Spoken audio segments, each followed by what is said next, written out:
Don't engage alone. We do this together.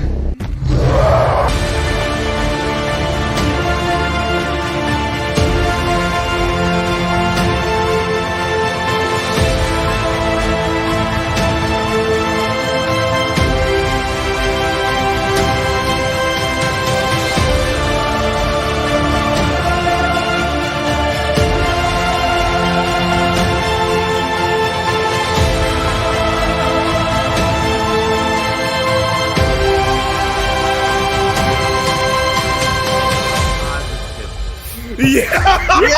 We got it! We got it! 52 booklet. Somebody clip this one. Welcome to Comics League Live. I'm Jared. I'm here with John Hervey from Beyond Comics. Welcome to the show, brother. Hey, Jared. Appreciate you having me on, brother. Anytime. So before we get into the meat of the episode, I normally ask my guests, what got you into comics, man? Oh my goodness. So comics, if it weren't for comics, I probably wouldn't have even read as a kid. Really? I'm an older head, so comics were available in at the local drugstore. So I'd be with my mom, and she'd do whatever she's doing, and I'd be kind of at the spinner racks. I'd be looking at different books on the spinner racks. So at this time, in this slice of history, there was the old Spider-Man cartoon that was on, was running on during weekday cartoons. You had Super Friends that were running on Saturday mornings. Now that's my friend's favorite show. Bro, you know what the funniest thing about that is? It's like I'd go to the spinner rack, and I didn't realize the Justice League were the Super Friends. So I'd be looking for Super Friend comic books. I can't find any Super Friend comic books. And the thing is, like, you go to a drugstore, these folks know nothing about comics. Yeah, exactly. You know what I mean? So I'm asking them, do you have any Super Friend? They have no idea. They're like, whatever we have is what we have. And it's like they have no pattern to the way that they would order books. So, sometimes I would get a book, and then they wouldn't get that same book for the next month. So then I'm trying to go to like a different bookstore or to a different drugstore to try and find it, because they didn't have, like, I don't know how their orders went, but it wasn't like they were like, they didn't know. Mm-hmm. So I would be picking up Batman and Superman and the Avengers. That's what really got me into collecting. I picked up an Avengers book. It was probably 182. Mm-hmm. And ended up that during that run, two of my lifetime favorite artists were working on that run. I didn't know it at the time. So John Byrne and George Perez. Nice choices. I mean, in the book, it was well written. The art was amazing. And I just told my mom, I'm like, I am a comic book collector. I remember telling her that after reading that Avengers book maybe 3 times during the same day. And we're sitting down to eat. And she's like, that's good, baby. Now just finish your string beans. Just finish your nice. Baby. So she was like, whatever, son, just finish your dinner. But here I am, decades later, I still love comics, and it's kind of gone full circle for me. I mean, comics were the first medium that I really came to love, and it got me into reading, and I have absolutely enjoyed seeing, animation and live action stories made of my favorite heroes, but I've kind of come full circle and I'm back to comics, and I'm just like, you know what? Comics really is the best medium out there. It is. It's so much fun. I'm like, oh gosh. Hey, what's up, Dawson? What's up, dude? So yeah, it really is, because it's whenever you read a comic book, when you think about it, if you're reading a Batman comic, it's like watching an episode of BTAS. That's what it is. That's what it is. I love it. That's what it is. And the thing is, like, comics are like, there's no medium like it. It's such a left brain, right brain experience. Yeah. Like, you've got the art, but you're engaged as you're reading, and you're even more engaged because you're filling in, like, artistically in your mind, you're filling in between the panels. Yeah. Because you've got the panels, and you've got these characters in your mind, and you have your own idea of what they all sound like, and do all these things. I remember one of the cartoons I used to love was Spider-Man and His Amazing Friends. Oh, okay. And I remember it had like the first, and my friends and I, we were psyched. It had the first appearance that any of us had seen of the X-Men. Oh. In one of these episodes, and the X-Men were fighting the Juggernaut. And I'll never forget, because it had Wolverine. And it was probably the truest depiction that there's ever been of Wolverine. But like, it totally threw me off because he had this French Canadian accent. You know what I mean? Yeah. And I was just like, we were kind of like, yo, because at first we were kind of taken aback. It was like one of those things. This is what an event this was. This was such an event that I went to my buddy's house to spend the night so we could watch Spider-Man and His Amazing Friends, that episode together that morning.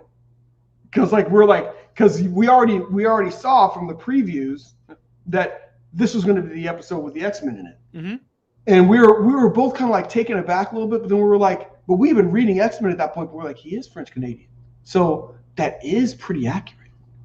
You know, but he's never been represented like that ever again, like with like a French Canadian type accent that I've seen. But I was just like, you know, it's you realize there are these things that you take for granted when you're reading books, but you get an idea of a voice of a character. You get all these things in your own head. Then you see a representation and you're like, oh, that's pretty cool. You're like, I didn't envision it that way, or, you know, or whatever. The fun part for me was finding out, because I was a movie fan first. That's kind of where I got my start. I watched the Reeves movie. I watched like the X-Men movies, obviously. Yes. But the movie that really triggered it for me was the Snyder Cut when it was first announced. And I was like, I started reading through my collection again, and because I had been out for like years. And for some reason, it didn't click with me until that moment. And I'm like, oh my gosh, this is awesome. And then the funny part is watching these movies after reading comics, and then like seeing where all the stuff in the movies comes from. Yeah. Like, oh, that's what that's from. Yeah. No, it's crazy too. Mm-hmm. Like even with cartoons. So I'll tell you, Justice League, I was telling you backstage, Justice League and Justice League Unlimited, probably my favorite animated series of all time. I mean, I feel like they brought it all together in such an amazing way. One of my favorite comics that I had was actually an Alan Moore comic. It was a Superman annual. Can I take a wild guess? Yes. What do you get for the man who has everything? Boom. There you go. Boom. So, and I'll tell you what I loved about that episode is they basically just animated Alan Moore's comic. Pretty much. It was pretty much that. They pretty much did, and I loved it because I loved the comic, and they just animated the comic.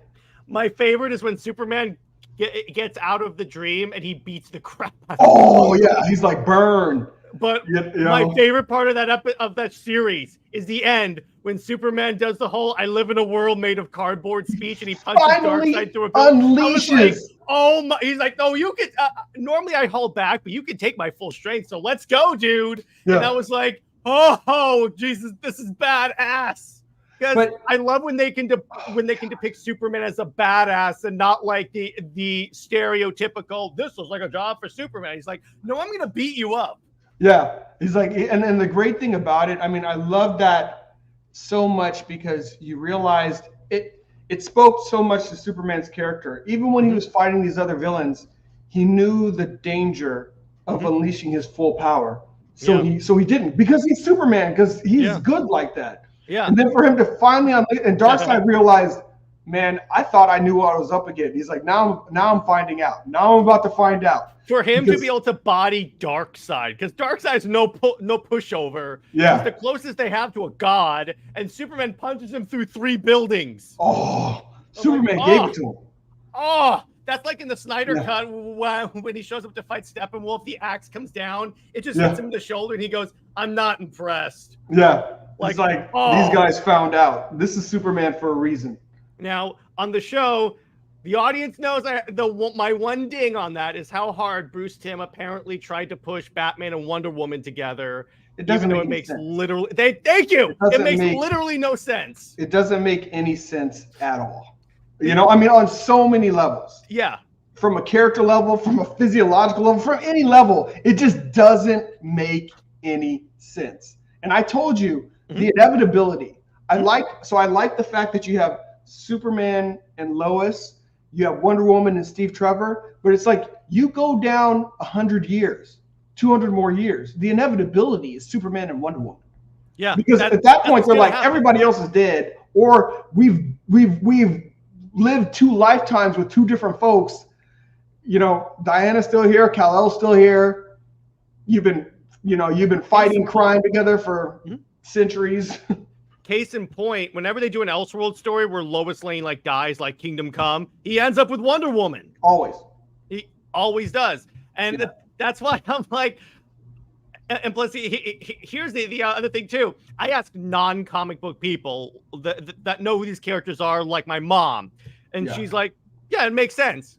I'm like, "It's a no-brainer." There you go. It's a no-brainer. Superman and Wonder Woman works if you don't have the.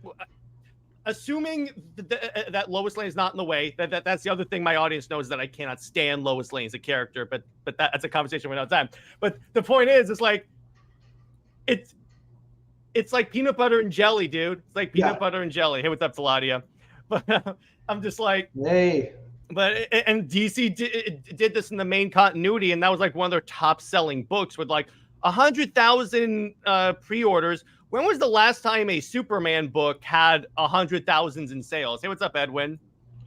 Man, I'm trying to think back to hundreds of thousands. That was probably in the early 2000s, I'm thinking.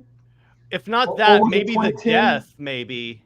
Oh, the Death. Okay, so the Death was huge. But I'll tell you this, though. Like I told you, I'm an old head. So I remember when there were million-unit books. Mm-hmm. You know, I mean, the distribution system was totally different than what it is now. Mm-hmm. You know, but there were million-unit books, and people may not be aware of that. I mean, comics. There's you and I, and we are the collectors. We are, but there are people that are more casual that would like access to comics. Mm-hmm.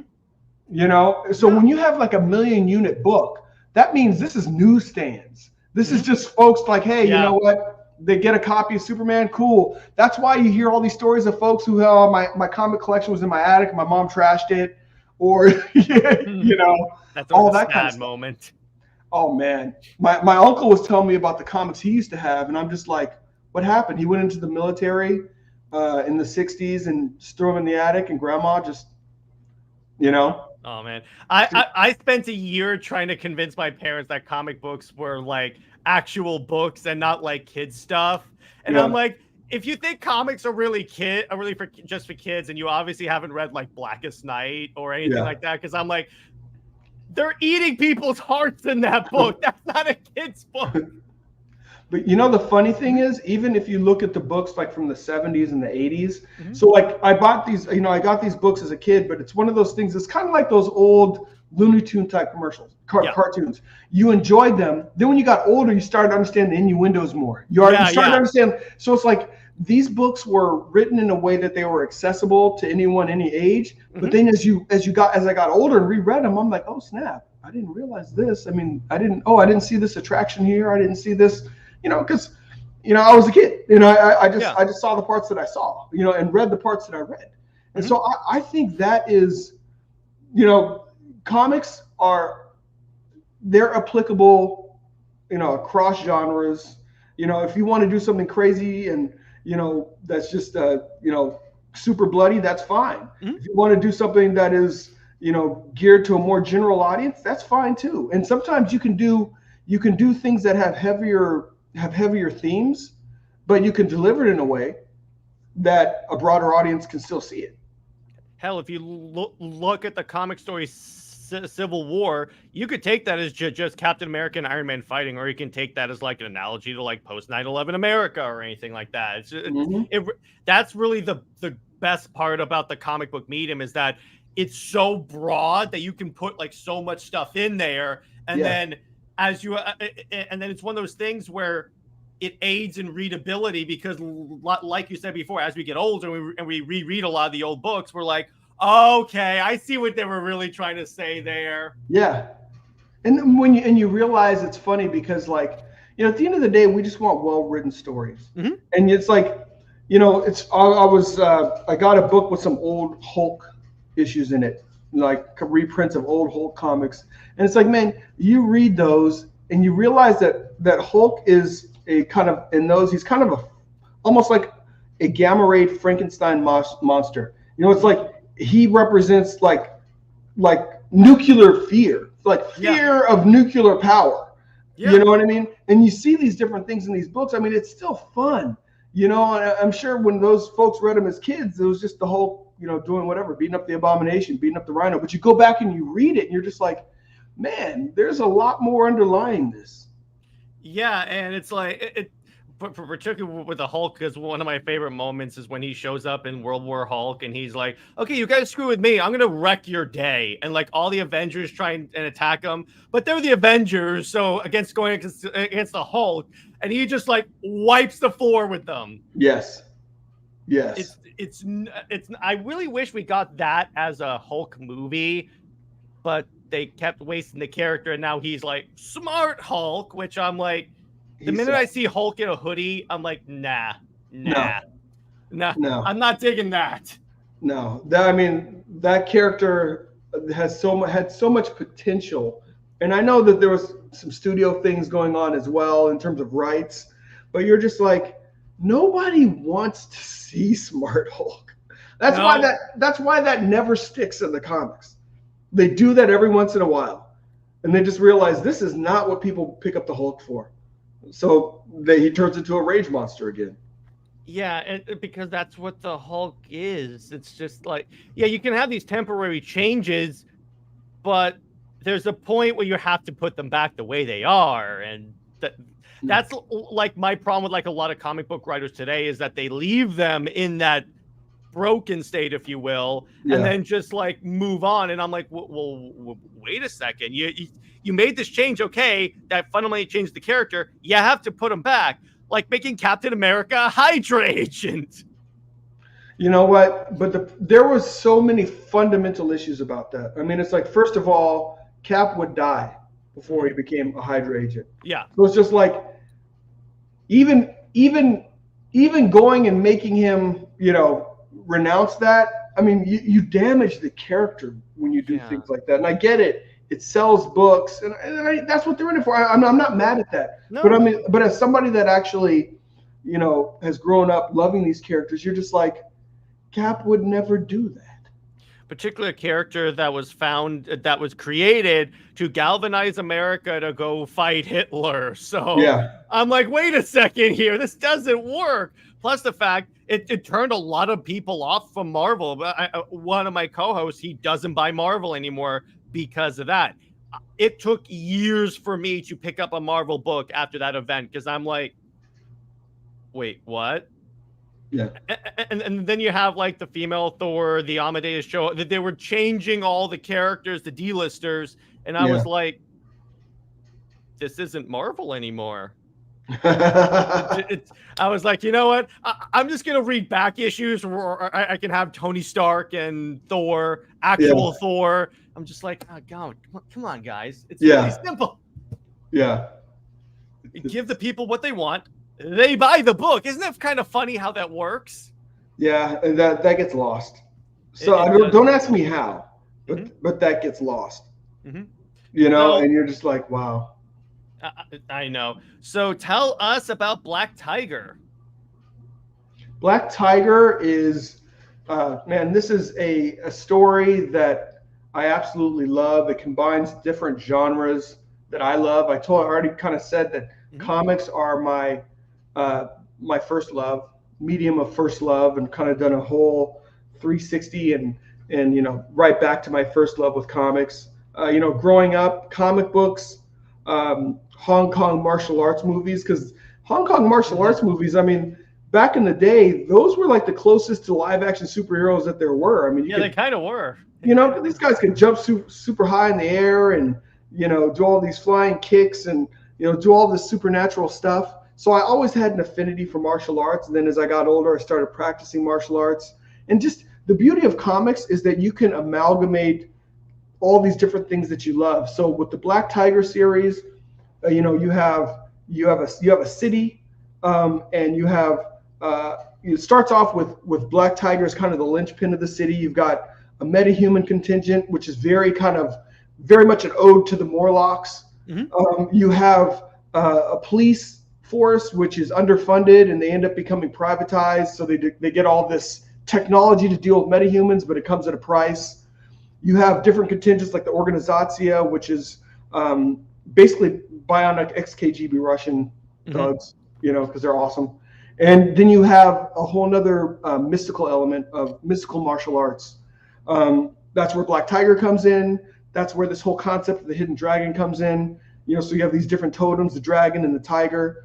And you have this one female, her name is Jin Fong. She becomes the new Black Tiger. So she has this responsibility of wielding the power, but at the same time, she's looking to basically bring honor back to the name of the Black Tiger. The prior holder really sullied the name of the Black Tiger. And her dad, who was one of the prior holders, he was a cop, but he was posthumously framed. So like the name of the Black Tiger has been sullied. Her family name has been sullied. So she is really trying to bring honor back to the name of her family, Black Tiger. And then she finds herself with this power, and she has a responsibility to stop this city from going up in smoke. So she now finds herself, in a role as a superhero, and she's got to acclimate. She's got to figure out how to develop herself, and she's got to figure out who's behind all of this treachery, including the death of her father. That's awesome. And first off, I will say the art on this looks, just chef's kiss. It looks so good. Yes, that's the first thing I noticed when I was checking out the campaign earlier today, because this looks like something that's like Marvel DC quality at the peak of their popularity. Absolutely. And Rod Looper, he and I, we've been working together for over 20 years. I mean, he did in the 90s, he did do some work with DC, like he did some work on Supergirl, and then he did some work with Dark Horse. He did some Star Wars comics. And then he moved more into the realm of doing concept artwork for video games and for animation. And we've been working together for a long time. I mean, right now we have over 350 pages of Black Tiger content. Wow. So if you're new to Black Tiger, you can pick up the first volume, which is Legacy of Fury, which is 172 pages. Then you can pick up the 88 volume 1 of Hidden Dragon, and what this campaign is now for the 88 page volume 2 of Hidden Dragon, and all of the pencils, all the line art is completed for volume 2. So all we're doing right now is we're completing the colors and the letters, but all the line work is completed.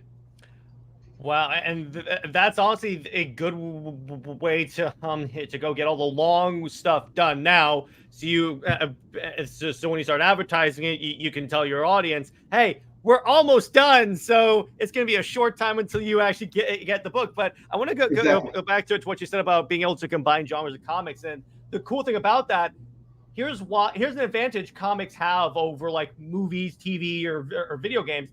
There's no VFX budget. It's just whatever the artist wants to draw it. You can do that.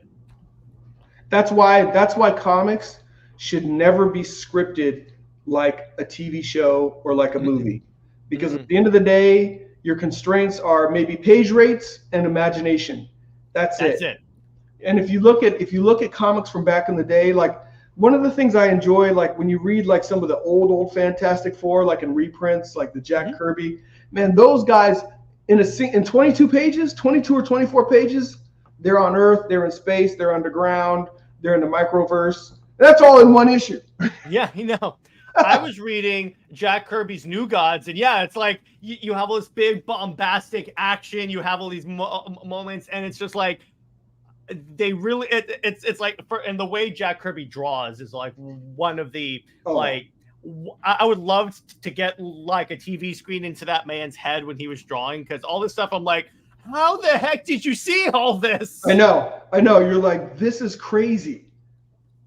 It's you have like explosions going off in the sky, dots, people flying around, and I'm just like, oh man, it's just so weird.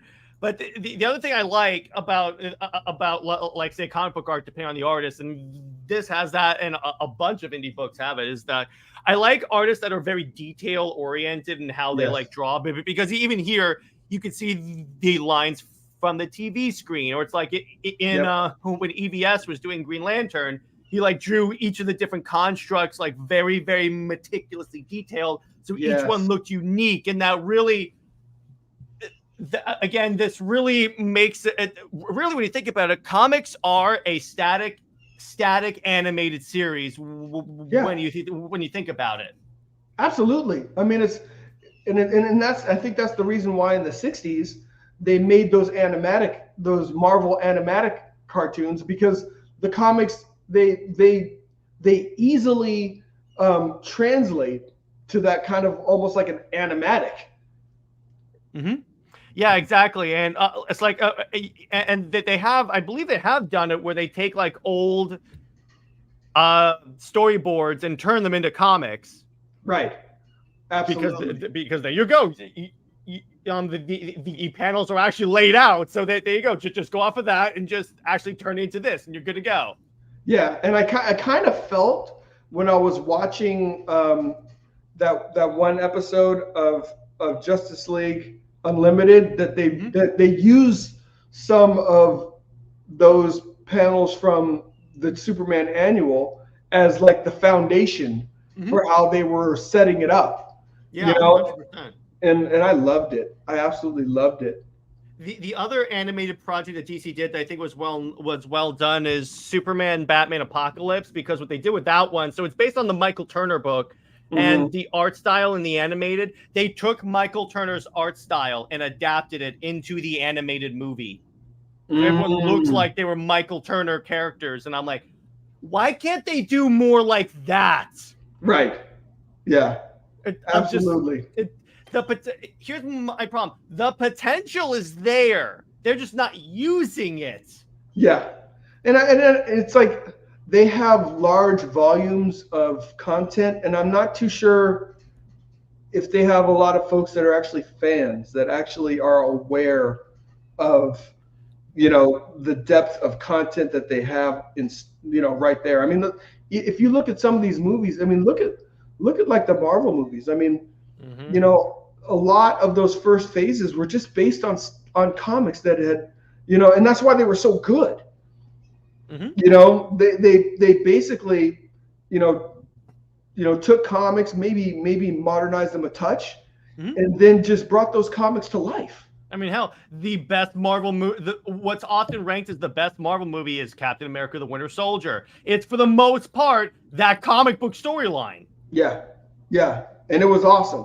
It was awesome. Of course, nowadays, here's why it's bad. You ready? I don't know if you heard about this. So it's now considered a red flag. If you apply to Marvel Studios to work in the creative department, they will not hire you if you're a Marvel fan. If you're a fan of the comics, that's considered in their words, a red flag. That's amazing. And it speaks so much to what they're doing today. Yeah, they told Samuel L. Jackson, don't read the Secret Invasion comic. They obviously didn't. But I'm like, what? Yeah. I mean, you're like, why do you have this body of work, all of this IP that people have loved over the years, just to pay it no homage? That doesn't make sense. The reason why my theory, and let me get your thoughts on this, is because a lot of these people aren't creative enough to come up with their own IP, so they figure, let me write stories and then just use these characters as a mouthpiece to tell those stories. Yeah. That's the way I think so. But I see Student of God had a good question. I can answer that pretty quickly. That was great. I see like old floppies 1 to 4 on eBay. Fury, don't see 5 or 6. What's that's about? So Legacy of Fury was initially published back in, I guess, 05-ish, the traditional way. That's putting your books into Diamond's big old Bible, and then the retailers go in and they pick what they want to order, that whole model is not conducive for indies to be able to do anything that makes any kind of financial sense. True. So we went ahead. It was always meant to be a 6-issue miniseries. So, and you want to get ahead on your production. So we ended up completing production of 4 issues. But the challenge is, you have a physical book that is an encyclopedia, and it comes out every month. The whole first half plus is all the big 2. Then you get to Dark Horse. Then you get to Image. Then, you get to Antarctic. And then you get to, by the time you get to the back, retailers probably A, don't have enough attention span, and B, probably don't have any budget left for any of the stuff in the back. And that stuff it's just, they're taking a flyer on it because for the direct market, they don't get books on consignment. They buy it. So if they buy it and they don't sell it, they eat it. Mm-hmm. So their impetus, and this is part of the unfortunate thing that's kind of happened with the direct market, and just really this kind of Diamond, Marvel, DC oligopoly there, is that you really dissuade comic shop owners from being able to bring in other independent stuff, and you don't develop a financial model where an independent can sustain what they're doing. So we moved some units. We did issues 1 through 4, and after that, I mean, we were just bleeding at that point. So Rod and I, we continued production. It's kind of funny how it works out. We knew that the traditional way was not going to work. And then this whole kind of renaissance, this whole comic book renaissance happened. I mean, at that point, we were still distributing books digitally, but we were no longer printing. So, you could find 1 through 6 on the Beyond Time Comics website. But then this whole comic book, renaissance occurred, and we're like, wow, we can actually get these books out and we can continue production. So that's the reason why issues 1 through 4 are the only original floppy versions of Black Tiger. A lot of the art has been redone since then. The inks were redone, all the colors, all the lettering. That was my first self-published book, and I learned a lot. Rod's pencils and his line work, his pencils and his inks are always amazing, but you have to make sure that you level up with amazing colors and letters. And I had great line work. I had decent colors on the book, and I had bad letters. And you know what? You have bad letters on a comic book, man, you might as well just forget it. Yeah. You might as well just forget about it because it totally takes you out of the experience. Mm-hmm. Yeah, to a certain degree, the art can only carry a book so much. If the words aren't good, the person's just gonna put it down and be like, okay, I'm done. Yeah, and they're like, this looks weird. What's wrong with this lettering in this book? Mm-hmm. It doesn't work. Which that works. I appreciate that. So it's good to know a constant improving is a big thing. That's important. And it's also nice to know where I could get the previous trade, because I'm going to do that. Awesome. So, but yeah, going off of this, yeah, this looks like because and that's the problem with that system, because people are. Because comics are popular, it's just the superhero ones are struggling. But then you have stuff like this that people that goes under people's radar because either they're not on Twitter or the shops don't stock it because it's like in the very back of the book. So you miss all this great stuff. Yeah, and that's the whole reason why I think this whole renaissance is happening. Mm-hmm. It's like. This isn't an us versus them at all. I'm a lover of comics. I'm a lover of good comics. Good comics that I find out about, I want to purchase them, whether it's at the local comic shop or I want to back them. Mm-hmm. And I think that the misconception is that it's an either or. Well, either you're going to the local comic book shop or you're backing indie books, but never the two meet. But it's quite the opposite. I think people are just finding different avenues and different venues to find stuff that they want. I mean, I would love to be in comic shops. Because I still go to my local comic shop. Me too, dude. I would love to be in comic shops other than just the one that I go to. Mm-hmm. Yeah, exactly, and that is the problem with the whole crowdfunding thing, is that it is seen as an us versus them thing. But what they don't realize, guys, you're in the same industry that you keep saying is unhealthy. So let's come together and try and figure out a way to improve because the comic book industry could be a lot healthier. Oh man. If it didn't have this whole us versus them like mentality where you're treated like a pariah in the indie space if you talk about, well, I like this recent Batman book. How could you? Right. I just like the Batman book. What are you talking about? Yeah, and it's like, and how did we get into comics anyway? We were reading Batman books. We were reading Avengers. That's how we got into comics in the first place. Yeah, exactly. It's like these two aren't incompatible. Plus, No. don't tell. I always tell people this. Don't tell me that when you're writing these characters or coming up with these characters, you aren't partially inspired by the comic books, by the DC and Marvel superheroes that you read for like years and years and years. You know what? They set the foundation for what we're doing right now. You know, and even those of us that get upset about continuity in comics, it's because we learned about continuity or breakages of continuity in Marvel and DC. Yeah, it's because you love this material so much. And that's what it comes down to. And I think it's like, you know, finding content that you love, that's what it's all about. Yeah. It's not an either or. It's just finding good stuff. And for indies, guys like me, all we're trying to do is just get eyeballs so that people can see it and say like, hey, you know what? That's cool. I want to check that out. I want to, but I still go to the local comic shop. Mm-hmm. That's partly why I have a show on my channel just called Indie Wednesday, where I review indie crowdfunding books that I check out, because I want to be able to show people, hey, you may be down like Marvel or DC, but there's so much other stuff that you guys are missing out on that you shouldn't be missing out on, like this. I'm like, there you go. No, I appreciate that, man, and it's fun. It is so, because and the thing is, like, when I'm reading comics, I also flash back to like when I was a kid watching all these old cartoons, because I'm like, and occasionally I'll have like Kevin Conroy's voice when I'm reading Batman. So there you go. Absolutely.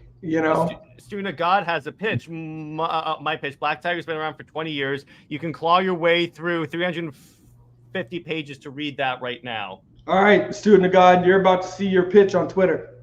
Heck yeah. Yeah, exactly. That's a great pitch.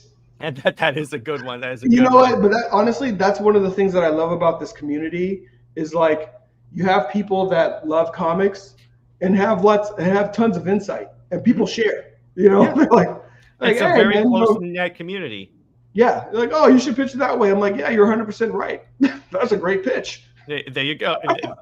Yeah, because everyone has like something to bring to the table, and then everyone that's the great part about this community being so open, is that again everyone has these little like expertise or like any like any like way to phrase things, and then everyone grows, everyone benefits. It's a lot like in the comic book YouTube space. Yeah, it's literally, it is an ecosystem. Because you need every part of it. I mean, it's like, need people that have shows, but you need people in chats. You need people in social media. I mean, it's like, without one part of the ecosystem, it really doesn't work. Particularly nowadays in this very internet heavy like community, because back in the day, it was like Wizard Magazine and the forums. Now it's YouTube and Twitter. That's essentially become like the Twitter and the space to discuss all these different all these comics. Forums, that, I mean, you just took me back. That's the way I met Rod. Really? I met Rod. Basically, there was a forum for artists that were looking for writers, and a forum for writers looking for artists, and one of Rod's friends responded to one of my inquiries, and then I ended up finding my way. Rod ended up finding his way to me that way. But I'm like, the world was totally different then. It wasn't like this. I mean, it's like you put in that, and it was like blind dating. You know, there That's was actually a no really good analogy. there was no DeviantArt page for you to go and check this person's art out on or something like. I mean, it's just like, you know, a person's like, hey, you know, I'd love to be the artist of your book, and they post a few pages, and you're just like, you know, should I go in that direction? Is that compatible with like the tone of the book? Because I always say, if you have a good, you could also have a great, a well-written book, but if the art does not match the tone you're going for, again, it turns you off. Absolutely. You know, and the funny thing too, it's like, and this is one of the things that you'll see with this book, is that, you know, the line art is amazing, but if you look closely, the colorist, I mean, it's like, I call it like forming Voltron, because if you look at the colors, you look at the shading, the colorist is not just a great colorist, but he's a great colorist for Rod's work. Yes, that too. Yeah. You know, and finding and being able to put teams together of folks that really work well together, and you feel like, man, we just formed Voltron on this. You know, we just took the peanut butter and the jelly, and we're just like, there you go. That works. You're essentially assembling a Justice League, if you will, or in your Absolutely. case, the Super Friends. There you go. There you go. There you go. My one problem with that show is that it's the reason why Aquaman was a joke for so long. Absolutely, man. You know, it's funny. Another one of my buddies is Aquaman is this guy. Aquaman is always his favorite character. You know, and he'd be like, you know, he'd tell us why Aquaman is so much better than Submariner. But it's just like,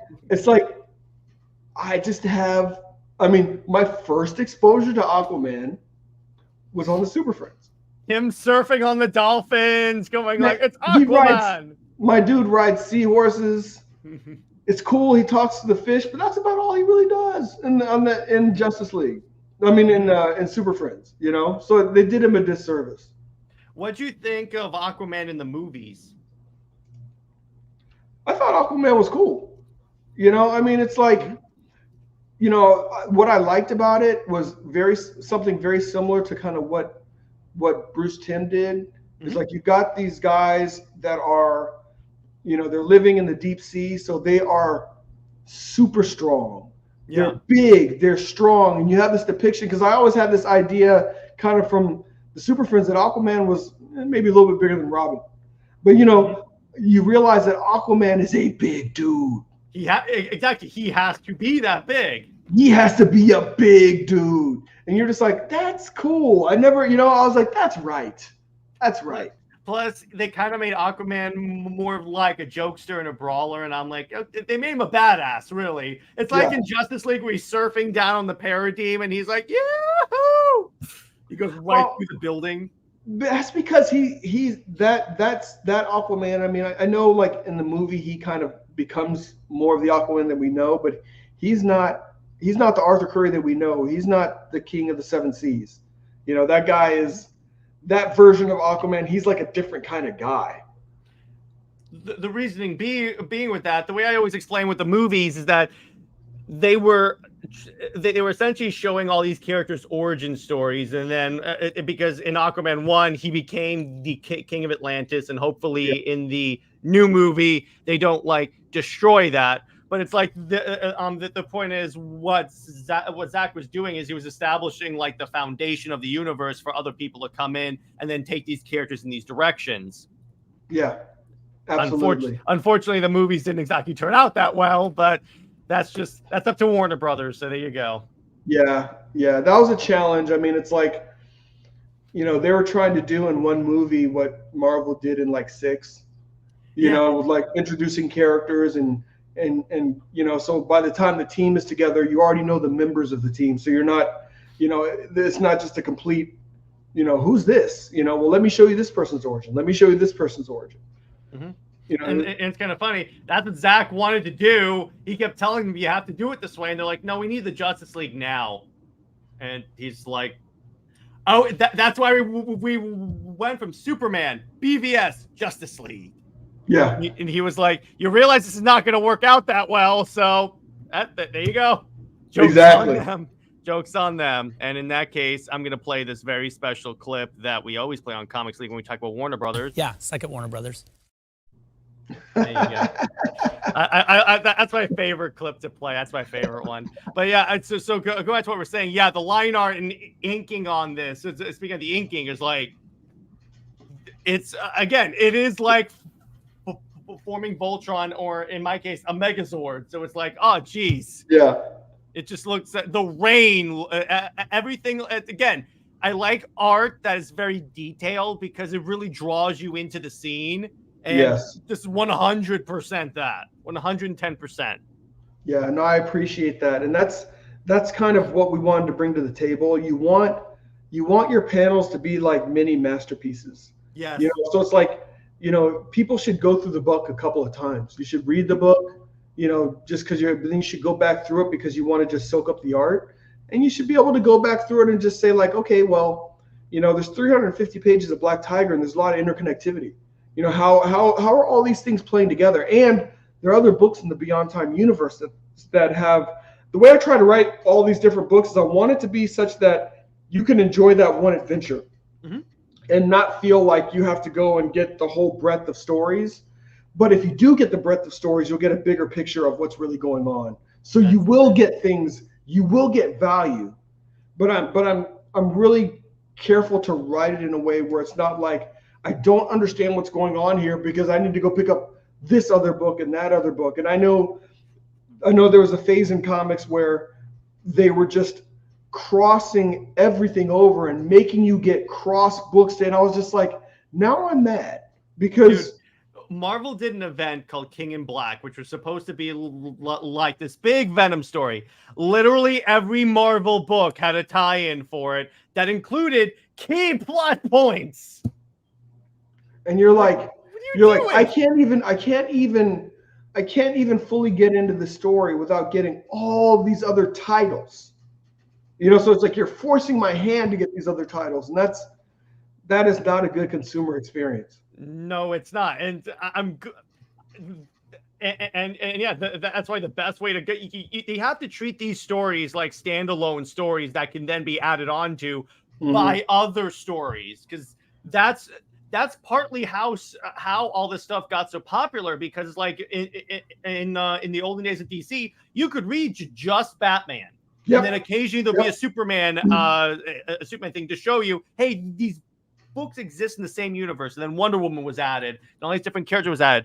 For a $10 super chat, Master Sergeant says, great interview, Jared. John, have you ever been approached by one of the major publishers to switch a title over to a physical copy?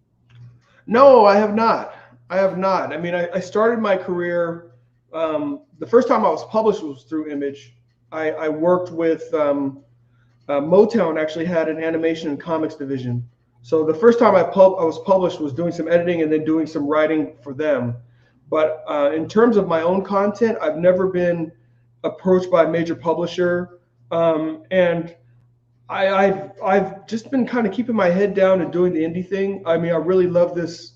Don't get me wrong. I mean, it's like, you know, if there were a publisher, the right publisher were interested, I'd love to be able to get a broader, you know, grow a broader audience. But, you know, I'm really enjoying just kind of this grassroots, you know, people are buying the books. They're buying the books because the books look great, and they get to see me on an interview and they see that, like, I actually love this. You know, this is truly a passion. You know, I'm gonna give you 110% on every one of these properties, and this is, you know, this stuff to me is, you know, I've been loving comics since I could read. And started picking up before I could read. I mean, comics really helped me to read. There you go. And you said something very interesting there, and I've encountered this being a YouTuber in this space. Approach anything you do with passion, and then you will achieve success, because people will catch on to the fact, hey, this guy really loves what he's doing. Yeah. I'll support him because he clearly loves comics. He loves talking about comics. So I'm more likely to invest, because here's the thing. Here's why Marvel and DC are struggling. You don't see that in a lot of the creatives. They see it more as a stepping stone to like getting a Netflix deal or something like that. Instead of like, I'm doing this because I genuinely love these characters and love writing about them. That's right. And there's no way to get me to like not follow an artist or writer anymore when they go in an interview and then they actually besmirch or talk bad about these characters that they have the blessing to write or to draw. Mhm. And I'm like, if you hate it, then go do something else. It's a free country. My favorite. Remember, like 2 years ago, they had that new Warriors thing with like Snowflake and Safe Space. Mm-hmm. In the trailer for that, the writer literally said, "Well, the new Warriors were always too cool for me. So you don't like the characters. Why are you writing the characters then? That makes no sense." That's like me saying, I really hate Lois Lane. I'm going to write a Lois Lane book. Right? Why would I do that? First off, why would DC or Marvel let that happen? Because if you are assigning someone a book of a character they hate, you really think that's going to end up well? It does not take a rocket scientist to know that is not going to end well. And yeah, and that's why I could tell in so many of these comics that these writers really don't like these characters at all. Yeah. Where when I read indie books, it's like, oh my gosh, these guys actually care about the medium. It's so rare that is refreshing. What does that say? That I see more passion in the indie space than I do in the Marvel and DC. Yeah, that's crazy. That's the most ridiculous. That is the most like ridiculous thing in the comic book industry that I see now, because it should be equal, but no, it's like 90% indie, maybe like 5 to 10% Marvel DC, and I'm like, well, that's just sad. That's sad. It's just because it's like we said before, 99, I would say like 100% of indie comics writers were fans before they became writers of this stuff. And it's actually a funny statistic. A lot of people that are into comics want to write their own comics. And that's the thing, because we love this stuff so much, we want to contribute in some way to the legacy of this medium. Matt Sturgeon also says, because in the indie realm, you find creatives more attached to their passion. Yeah, exactly. Absolutely. Absolutely.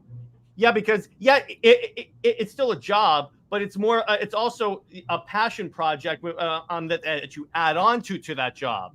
That's right. That's right. There you go. And just having the opportunity, to bring these things to life. I mean, for me, what good thing is easy? Nothing. Everything good takes work. Yeah. But to be able to work at something that you've got a passion for. And I mean, we all know what it feels like when you pick up a comic and you just have, just one of those just amazing, just experiences reading the story, and you've got the perfect, it's like the perfect sandwich. You've got the art, you've got the story, and you've got the flow, and you're just like, this is what it's all about. That's what I think all of us that create indie books, that's what we're trying to deliver every time we make a creation. Doesn't mean we deliver it every time, but that's our intention. Yeah. With everything that we put out. It's like I 100% experienced that, because when I got after the Snyder Cut was announced, I went back and I started reading my collection. At the time, it was like one shelf, but so what had happened is that I started reading. 5 to 10 minutes in, it hits me like a sack of hammers. Because again, at the time previous to this, I was not a big comic book guy. I was more in the movies. And then it hits me like someone took a sledgehammer to my temple, and I was like, oh my gosh, I get it now. Mm-hmm.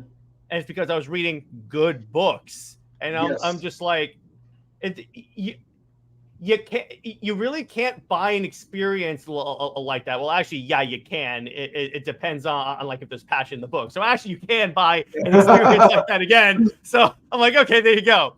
But so tell us more about the book and like where everyone can back it and such.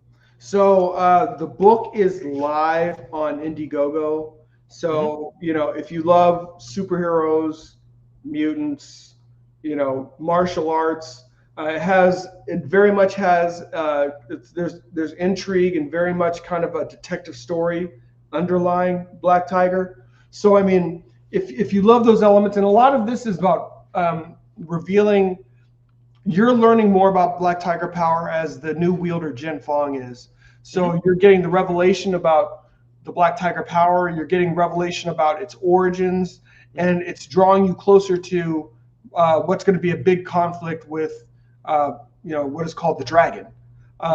So it's a fun ride, and I've been really humbled by the responses that we've gotten to Legacy of Fury and the first volume of Hidden Dragon, and really put our best foot forward to put a great cap on this story arc. And from this story arc, we're going to go into new adventures of Black Tiger. Heck yeah, and obviously open invitation to come here whenever you launch something to talk about it. So, so last question. So, let's say I get issue 2. So for clarification, it basically it catches you up in the book. In other words, you don't necessarily have to have read it volume 1 in order to understand what's happening. Yeah, so I try to do my best to make sure that you can hop on. So that you can hop in and just kind of enjoy the adventure from where it is. So you can do that with volume 2. If you want the precursor to that story arc, you can pick up volume 1 and volume 2. And then Legacy of Fury is the story arc that precedes Hidden Dragon. But like I said, you can read Hidden Dragon and feel like, man, okay, I'm not just lost. So in other words, it's not like reading Batman and being like, what the hell is this? No, well, it's funny. I've had that. It's funny because I've been reading I've been buying some reprints. So I have like John Byrne's Visionaries for Fantastic Four. So it's really fun. And the thing is, one of the things that he is doing with each issue, and I don't do it with each issue, but like with each kind of 3 issues is what makes up a graphic novel. I make sure that I give you guys some semblance of a recap somehow, so that you're up to speed on what you need to know. And I didn't understand why he used to do that, but now I totally understand it, because if somebody picks up, Fantastic Four 285, they can actually pick up that issue, and everything they need to know will either be recapped or happens. So it's not like, okay, well, I've got 284 issues of comic that I need to go back and read in order for me to buy this issue 285 of Fantastic Four. Well, that's because Stan Lee's principle was treat every comic we put out like it's someone's first comic, because it will inevitably be someone's first comic. Absolutely. And that's the way it's, in other words, don't get too bogged down with continuity. Continuity should be like an aid, because it's fun to see how like all these books like reference the past, and it tells this massive epic story. But there's a certain point where that becomes a detriment, and everyone's just like, I shouldn't have to read 500 issues of Batman to understand what he's doing right now. Absolutely you should not have to do that, because then you've given people no on-ramp. You've given people no entry point. Exactly. And even when DC tried to do a reboot with the New 52, they were like, oh yeah, all of Batman's continuity exists, but it's in 5 years. So he's got through 5 Robins in 5 years. That's a rough 5 years. And, I'm telling you, and for me, being somebody that that love comics, like my challenge was just like, okay, now you're gonna kind of pick and choose like what parts of the stuff that I've loved in the past are now part of the continuity. So it's like, okay, so is Killing Joke a part of this, or so yeah, exactly. Yeah, so you're like, but it looks like Batgirl's, back at Barbara Gordon's back at being Batgirl, so you're like, That was the reboot where they're like, oh no, it's not like it's she got better. So Student of God says, I think you would get more exposure on Fund My Comic. Have you all thought of that? You know what, I am very much interested in Fund My Comic. Luke Stone has done an amazing job in putting Fund My Comic together. It's one of those things with the different platforms, and I'm thinking we may try to launch there subsequently. It's like there's some people that that are kind of platform. People are not platform agnostic. I'll put it that way. Mm-hmm. There's some people that back Kickstarters and they only back Kickstarters. Mm-hmm. There's some folks that just back Indiegogo. And Fund My Comic is growing its own kind of contingent. For me, it's like I back on all three of those platforms, and I go to local comic shop. Maybe I've got a disease, but I just, the driver to me has always been good stuff. If I find stuff that's cool, but what you're saying, Student of God, is absolutely true. So it's something else to consider. The challenge with campaigns is that, just Jared, just like you, I mean, running your channel is a lot of work. Oh my gosh. Yes. And running campaigns is a lot of work. And I'm like, man, do these campaigns need to be run on multiple platforms? And if you do, do you have to run them subsequently, boom, boom, boom after the other on these different platforms, and it's a lot. So it's just, I haven't cracked the code, I haven't cracked the code. I've been on Indiegogo for a little while, so I've got some people that back me from Indiegogo. It doesn't mean they wouldn't go to Fund My Comic, and Indiegogo has its challenges. Kickstarter has its challenges. It's just, as somebody that's making comics, I'm just trying to find that sweet spot where people are willing to go. And I know Indiegogo has done some things as of late, so people don't want to go there to back. So I'm like, oh man, That's awesome. So yeah, a lot of CG boycotts, Kickstarter. Absolutely. I've heard about that. Yeah, absolutely. And it's like you have different platforms. But the thing is, and then Indiegogo started shadow banning some of the CG folks. So it's like, where do you go? So I guess Fund My Comic. So to me, I'm like, I wish I were more platform agnostic, but man, I cannot. I could, but like, I don't want to run this campaign 3 times. Yeah. I hear you. I want to move on to other. I want to run this campaign, let people find it, and then move on to the next book. Heck yeah, I agree with you on that.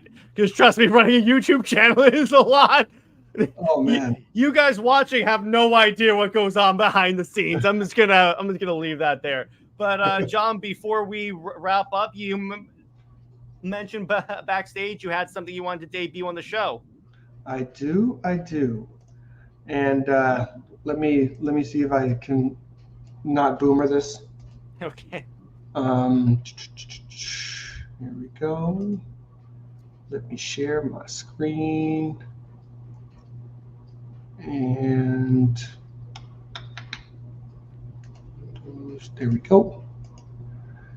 Oh, dope. This is the full color Rini cover with color by a guy named Charles, who goes by Artistita1. This is the Rini cover for Black Tiger. Wow. I am so excited for this. I haven't You even did a fantastic job with this. I haven't posted about it yet. I recently got this. I haven't sent out any updates, but this is the cover that you get if you back the Rini edition of Black Tiger Hidden Dragon Volume 2, and it is beautiful. It is so good. Again, because I'm a fan of Rainey's work, and she outdid herself on this one. Absolutely, she killed it. And Master Sergeant says, John, I've clicked on and Googling, but I can't seem to find where I can check out your content. So if you want to pick up the books on the Indiegogo link, but if you want to check out things digitally, I have a website, beyondtimecomics.com. I'll type that out right here. So it's just beyondtimecomics.com.